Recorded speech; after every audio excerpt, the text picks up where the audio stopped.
Hello YouTube, this is the Bucket coming at you today with a Walther P5. Actually, this is not my Walther P5. One of the great armorers at Knapp Weaponry named John. He's a great gun guy. He's one of their armorers that works on a lot of their firearms for them. He's a great gun collector, and he said that I could borrow some of his firearms for the channel. I asked him if he had a P5. He said I happen to have a P5, which completes my long-time goal of getting a P5, a P6, a P7 together to do a review on the West German police pistols. And I wanted to have all three of them together because I'm going to do a review on this one, the P6, the P7. Then I'm going to take all three of them out to the range with the Goat Whisper and Tanfolio, and we're going to tell you about what we think about these three great classic West German police pistols. So in 1972, there was a massacre in Germany, the Olympic massacre, and the German police decided that they were really outgunned in that particular event and decided that they were going to do a police adoption for a new pistol. They wanted it to be an 8-round single stack gun that could be quickly put into use, which meant they didn't want a safety.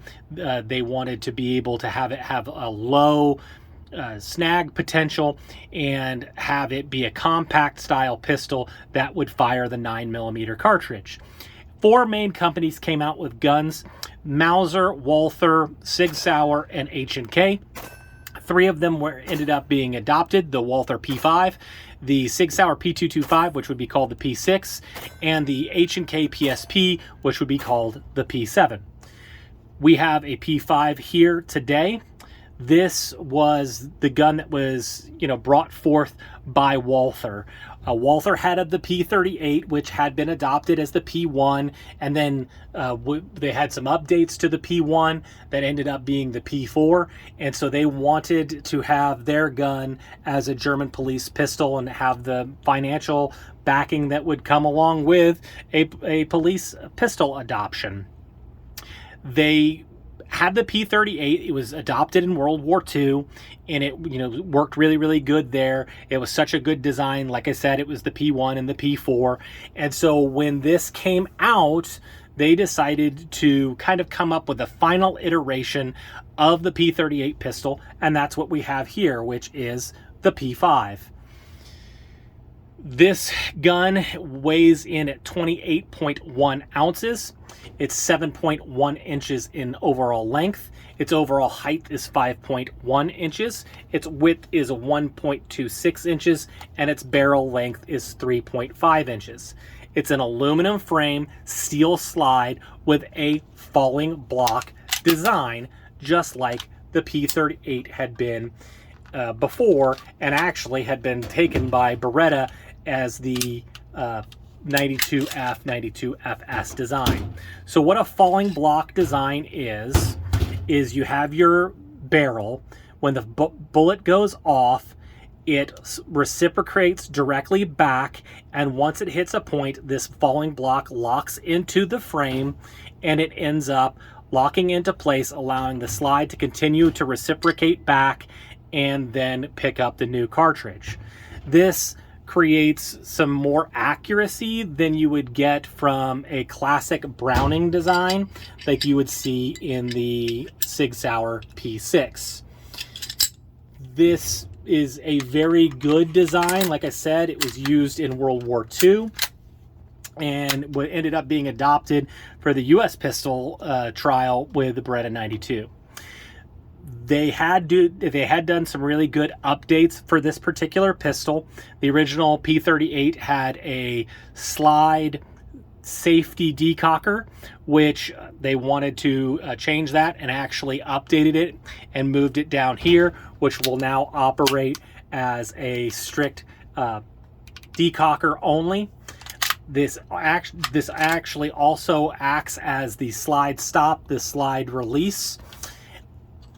The magazines were clearly off of the P38 magazines. They're not interchangeable with the P38 magazines, but they're pretty close. It does retain the heel release, which is really common for the time, but they had updated it. This is a much better, much easier to employ magazine release. Just push on this and it will come out. These do not drop free, and when you do want to do a mag change, you do have to put it in at an angle and slide it up that way. The sights have this kind of like post with a dot on the top. It is very easy to pick up on. I have found that this is a little bit harder for me to use than a traditional 3-dot setup, but at the time in the late 70s, in the 80s, this was not uncommon, and this was a very functional sight picture. You know, you could just kind of tell from the gun that they really updated the stylings of this particular gun. It really is a nice update for it. Like I said, the decocker is really, really easy to use. The trigger guard has been enlarged. I'll tell you, those P38 double action triggers were atrocious. This is really nice and smooth, and actually the single action has a little bit longer of a reset than what we would think about, but then just a nice buttery smooth single action trigger as well. One of the cool safety features that the P5 added, which was really nice, was when the hammer is back, the firing pin is canted down. So if you were to hit this with a hammer, or if the hammer was to have a catastrophic failure and just fall, it actually wouldn't engage with the pistol primer. So I'll just pull this trigger lightly, and you could see that this does require that the trigger actually be pulled before this comes up into place, which will allow the firing pin to move forward to strike the primer on the pistol cartridge. A lot of really great things came into this. This was a design that was designed to, be able to handle over 10,000 rounds, hence the dual recoil springs. The non-double stack just makes it fit your hand particularly great. It is a kind of higher bore axis than maybe the P7 would be, or some of the other pistols that we would have to this day, but for the time was not, was really pretty svelte, a pretty nice compact pistol. You could really carry this to this day, and you would it would print a little bit, but not too terribly bad at all. I've shot this gun, and it shoots very reliably. It does have the left port eject, just like the P38 did. This particular one came out in February of 1983, so it's not one of the younger pistols. This one's had a nice life. It does have the BMI mark, which is one of the few police states that actually adopted this pistol. The P6 was much more popular because it was less expensive, and to be honest with you, it is the 200 series of Sig Sauer pistols, which is one of maybe the classic pistol designs of all time. So, it had some stiff competition. Just under 100,000 of these were produced, and over 50,000 of them went to the Danish military. The Danish military had their biggest contract.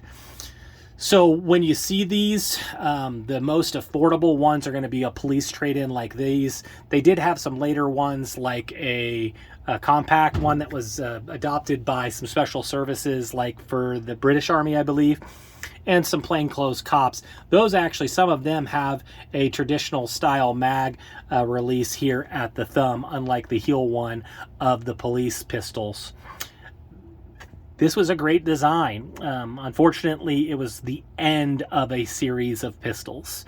This is the last iteration of that family of P38. In my opinion, Walther was already working on the R&D for the P88, the P99, which is really going to be the direction that Walther would end up going. And I think this was just kind of, something that they could produce, a high quality, good pistol that they could have for the West German police pistol trial.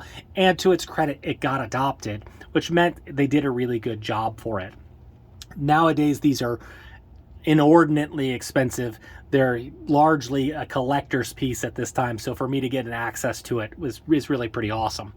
When they came in and they were imported into the country, the police pistols often came in a black box like this with the Walther banner. You had some stickers off here to the side. When you would open it up, it would just be a plastic case that the pistol would fit into with a couple of magazines and a cleaning rod.